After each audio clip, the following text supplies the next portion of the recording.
Halo semuanya, balik lagi di channel YouTube gue, Cande Vlog. Nah, kali ini gue bakal ngebahas nih tentang persyaratan bekerja di Polandia yang dikeluarkan oleh agen gitu. Jadi gue bakal ngebahas tentang persyaratan-persyaratan yang ditulis oleh agen ketika mengumumkan pekerjaan yang ada di Polandia.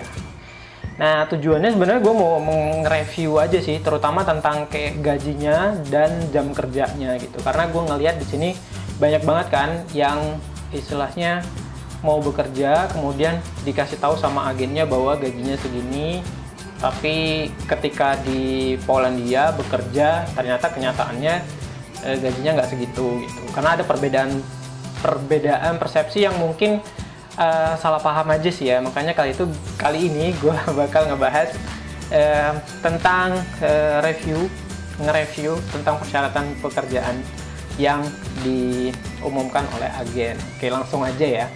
Nah, jadi agen kali ini adalah agen kerja yang katanya lumayan bagus gitu ya. Lumayan bagus artinya dia lumayan peduli dengan pekerja yang disalurkan gitu. Jadi dia mau bantuin ngurusin tentang temporary residence card, tentang gajinya juga gitu. Maksudnya kalau ada masalah dengan gajinya dia bisa bantu katanya ya. Dan nanti di akhir juga gue bakal ngasih tahu berapa range biaya yang dibebankan, yang diberikan oleh agen ini gitu ya, supaya kalian teman-teman bisa kerja gitu di Polandia gitu. Nah, ini berdasarkan pengetahuan gue ya, karena gue ketemu ada orang yang kerja dari agen ini, dan itu gue nanya-nanya dari dia, jadi langsung aja ya. Pokoknya agen ini lumayan recommended katanya ya. Oke. Pengumuman yang pertama, dia mengumumkan ada pekerjaan di sebuah hotel ya. Di sebuah hotel ini ada 3 posisi. Yang pertama adalah sebagai cook. Oke. Cook itu adalah sebagai chef ya, tukang masak ya, tukang masak di hotel. Kemudian yang kedua itu ada housekeeping attendant. Jadi kayak housekeeping. Jadi kayak bersihin kamar gitu kan. Bersihin kamar gitu.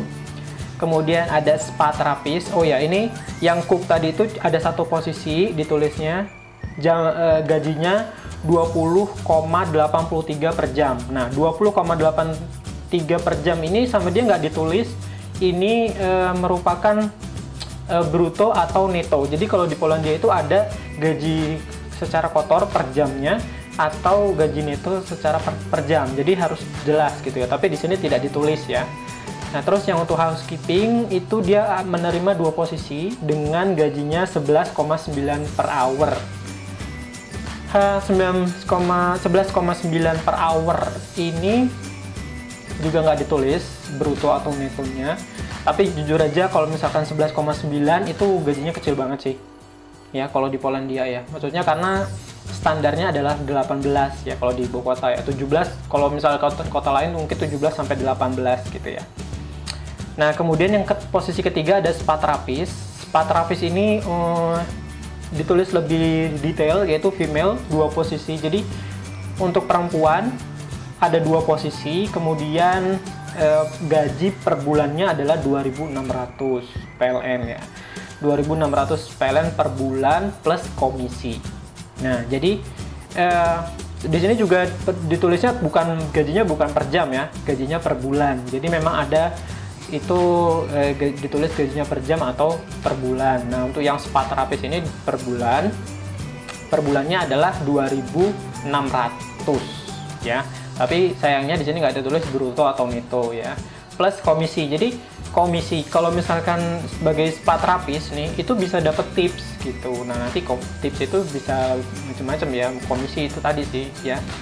Kemudian di sini ditulis juga di pengumumannya bahwa 1 PLN atau 1 zloty itu nilainya 3.900 ditulis di pengumumannya ya.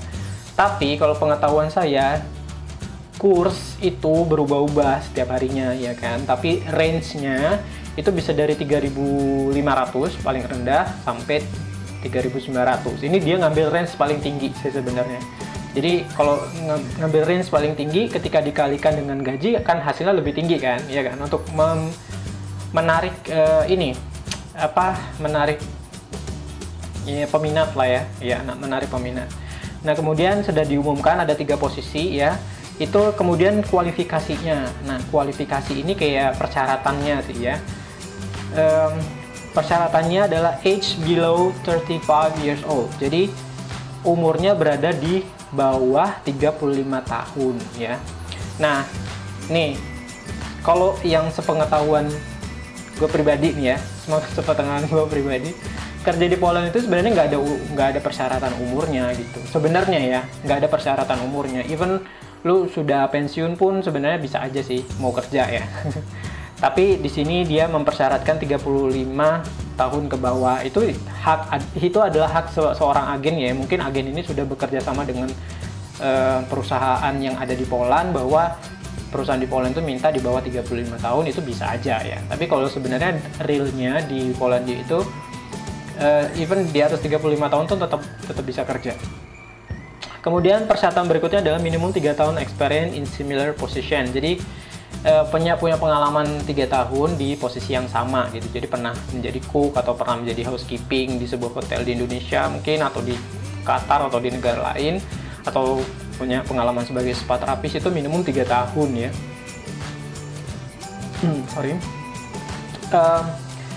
Jadi ini persyaratannya juga mungkin permintaan dari si hotelnya yang ada di Polandia itu sendiri ya. Jadi kayak kalau ini mah memang bebas ya. Ada juga, tapi kalau memang jarang juga sih yang kalau pekerjaan housekeeping mungkin ada lowongan yang tanpa harus memiliki pengalaman ya. Tapi kalau sebagai cook dan spa terapis memang umumnya kebanyakan meminta pengalaman ya.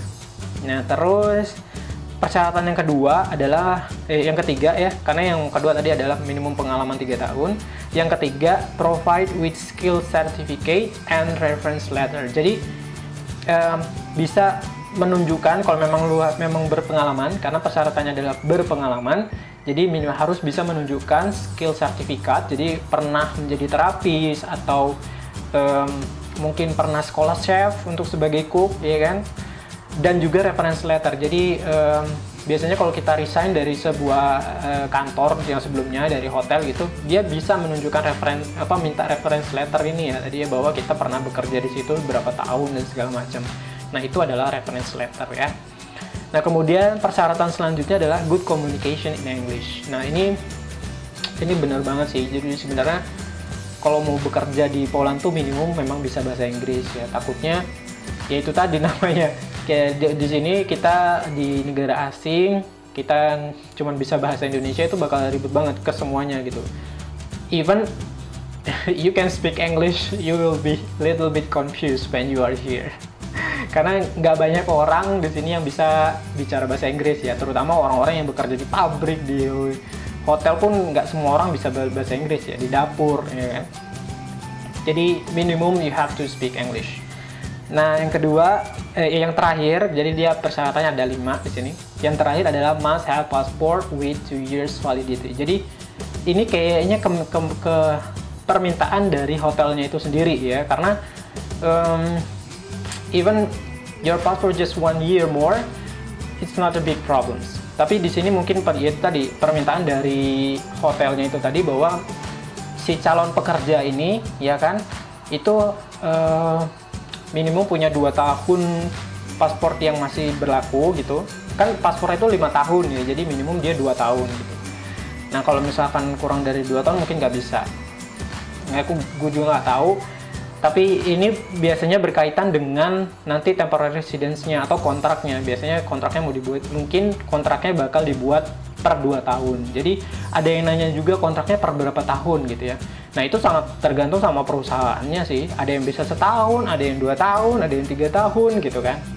Kalau gue dulu pernah bekerja itu, gue minta maksimum tuh cuma bisa dikasih 3 tahun ya, kerja di restoran. Gue juga pernah kerja di restoran.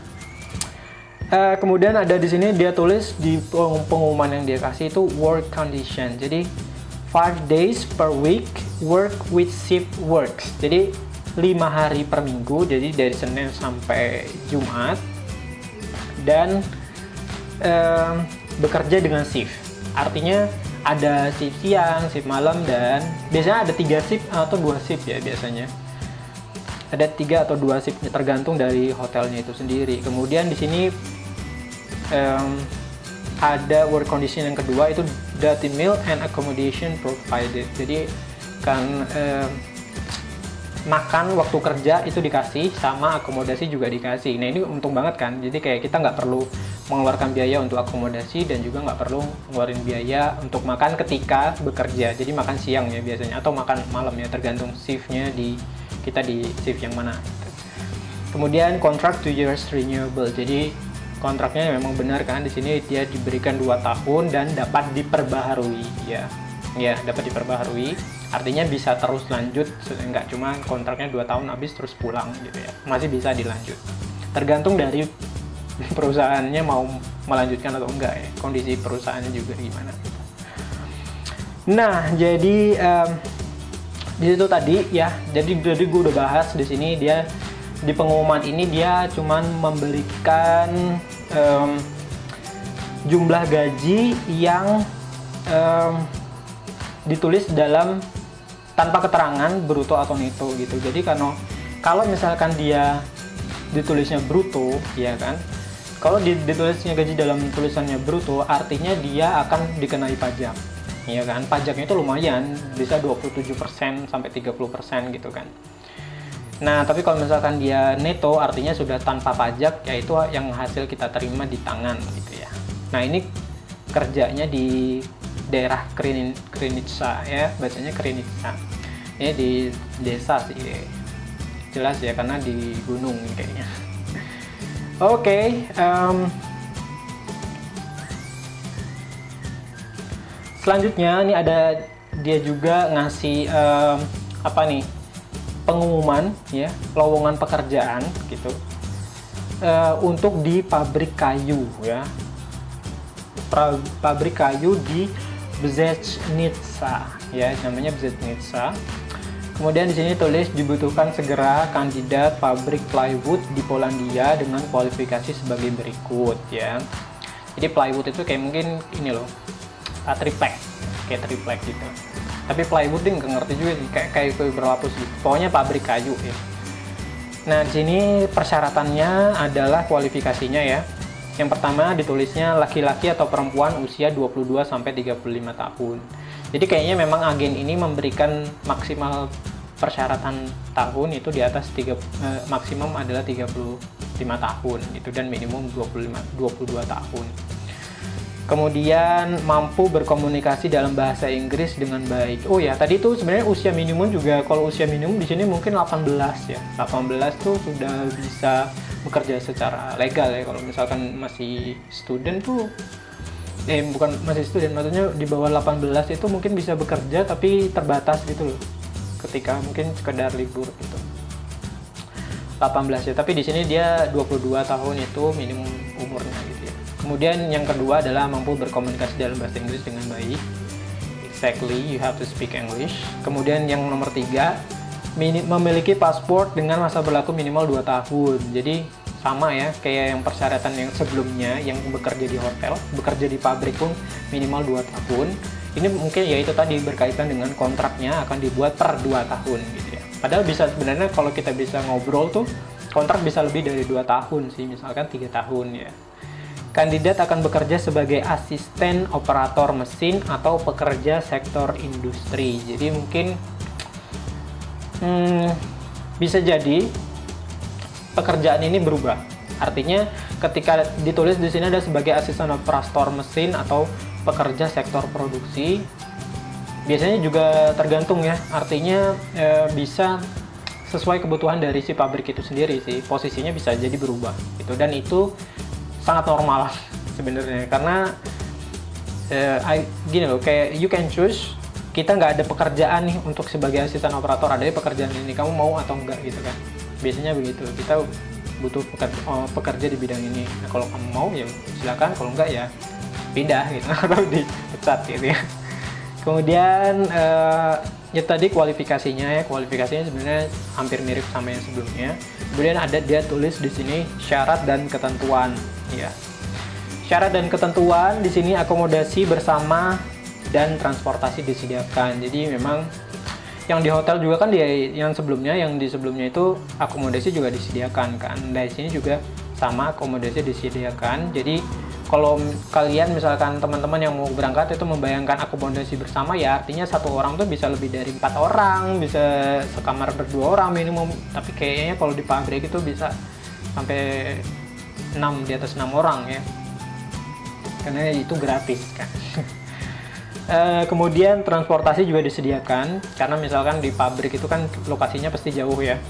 Nah itu biasanya nanti ada titik poinnya di mana busnya berhenti. Nah kita nanti ke situ, terus nanti busnya berangkat bareng-bareng gitu di jam yang sama gitu, di waktu yang sama gitu. Nah kemudian pembaruan kontrak setiap 1 tahun. Kalau yang sebelumnya kan 2 tahun, ini 1 tahun. Ya emang itu tergantung dari perusahaannya ya. Dia mau memperbarui per tahun, per 2 tahun, per 3 tahun gitu. Kemudian gaji mulai dari 17 gross per jam. Nah ini sama dia ditulis nih 17 per jam, dan itu adalah gross, artinya kotor, dan ini belum kena pajak. Nah dia ditulis juga dalam sini dalam kurang lebih 14 juta ya kan. Kemudian nih ditulis lagi jam kerja 220 jam per bulan.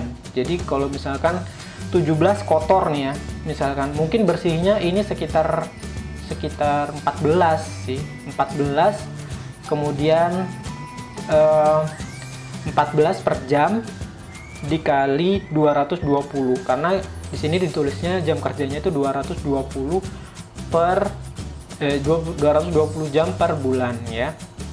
Jadi bisa dikaliin aja 14 dikali 220 ya.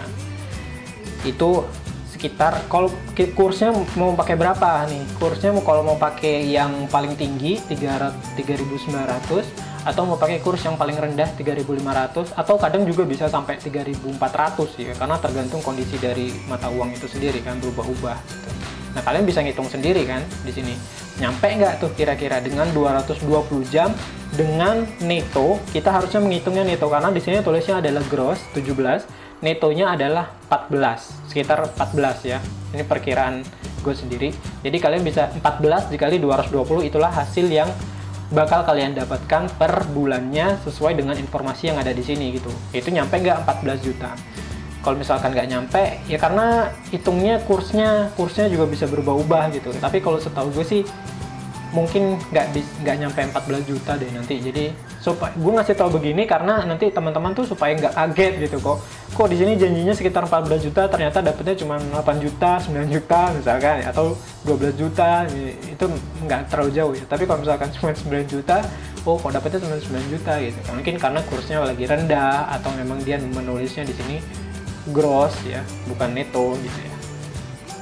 Nah kemudian ada potongan biaya hidup PL, itu 140 PLN per orang, itu internet, kebersihan, listrik, air, dan BBM. Nah jadi ini dipotong, jadi 14 juta itu dipotong 140 zloty gitu. Jadi 140 dikali kursnya pada saat itu tuh berapa, bisa dikali 3.500, bisa dikali 3.900. Jadi umumnya biasanya pakai yang 3.600 aja gitu, 3.600. Jadi kayak 140 dikali 3.600. Nah itu hasilnya potongan biaya per bulannya ya. Jadi penghasilannya berapa per bulan dikurangi potongan, itulah yang didapat per bulan gitu. Di sini makan nggak ditulis kan, artinya makan ada biaya makan kan. Biaya makan nanti ya tergantung orangnya sendiri sih gimana gitu ya. Oke, mungkin udah dulu ya dari 2 lowongan itu tadi. Nah, berapa sih biaya yang diberikan oleh agen gitu ya? Kalau informasi yang saya dapat dari agen ini, itu dimintanya adalah sekitar 35 juta sampai 40 juta. Ya, ini kalau menurut gue sih standar banget sih. Maksudnya ya 35 juta sampai 40 juta itu menurut gue mungkin normal ya. Terus mungkin rata-rata paling rendah yang diminta dari agen-agen yang membantu untuk menyalurkan kerja ke Polandia itu adalah mintanya segitu. Tapi ada juga yang minta sampai 85 juta. Ada orang yang mengontak saya dengan saya bilang bahwa biaya yang diminta oleh agen adalah 85 juta. Kembali lagi, ini adalah hack dari agen itu tadi gitu, karena dia menjual jasanya segitu. Nah, kita tergantung dari kita juga kan, kita bisa menerima atau nyari yang lain gitu, agen yang lain gitu, agen yang lebih murah gitu. Tapi harus hati-hati, harus dicurigai bahwa kalau misalkan agen itu menawarkan harga yang terlalu murah, misalkan cuma 10 juta gitu, bisa jadi itu adalah kemungkinan besar adalah penipuan gitu ya. Nah, kemudian yang mau gue sampaikan selanjutnya adalah kira-kira harus dipikir-pikir ulang gitu. Misalkan dengan gaji sekian yang tadi saya sudah jelaskan, kemudian dengan biaya sekian, itu kira-kira worth it atau enggak? Maksudnya kira-kira itu pas atau enggak gitu kan? Karena setiap dari kita akan memiliki kebutuhan yang beda-beda kan. Nah, harus dipikirkan lagi adalah pekerjaannya gitu. Jadi kalau bekerja yang tanpa skill, yang kayak gini, yang kita bisa adalah kerja fisik ya, tanpa skill ini, itu pasti kerjaannya tuh nggak gampang, iya kan? Pasti kerjaannya adalah mungkin kalau orang yang biasa bekerja ya, misalkan sebagai buat rumah kayak gitu, mungkin pekerjaan ini akan menjadi biasa gitu ya, karena melakukan pekerjaan fisik gitu. Tapi kalau misalkan nggak pernah kerja nih, tahu-tahu kita harus kerja di pabrik, suruh ngangkat ini, suruh mendorong ini, suruh gitu, akan ngerasa berat banget kan, dan ngerasa kaget kan misalnya dengan pekerjaan itu. Nah, itu harus dipikirkan lagi gitu. Karena terutama di sini untuk yang lowongan terakhir ini adalah dia bisa perempuan untuk bekerja di pabrik kayu gitu. Kalau perempuan bekerja di pabrik kayu, tolong ya, menurut gue pribadi harus dipikirkan ulang gitu, karena ini adalah pekerjaan di pabrik dengan gaji sekian, dengan biaya sekian gitu. Apakah itu memang oke untuk istilahnya kita bekerja di Polandia gitu. Nah, kemudian ini bakal pekerjaan yang lumayan berat gitu, dan kondisinya juga ini bakal ada di sebuah desa ya. Artinya ya kehidupan di desa itu sepi banget gitu, kayak sepi banget, kayak ya namanya desa lah ya, hampir sama kayak desa kita di Indonesia gitu. Ini adalah pekerjaan yang ada biasanya di desa gitu. Kalau pekerjaan yang di kota itu mungkin lebih banyak hiburan gitu. Jadi kalau misalkan bosen bekerja gitu setiap hari gitu misalkan, itu bisa banget ke kota untuk mencari hiburan ya. Tadi mungkin itu aja yang mau gue sampaikan ya tentang persyaratan bekerja ya. Silakan dipikirkan lagi. Ini adalah setiap orang bebas untuk menentukan kehidupannya masing-masing. Ini adalah pilihan gitu. Nggak mau berangkat ya silakan, mau berangkat ya silakan. Ini adalah hidup ya. Ini hidup kalian sendiri gitu ya. Thank you for watching. Sampai bertemu lagi di video gue selanjutnya, dan bye bye.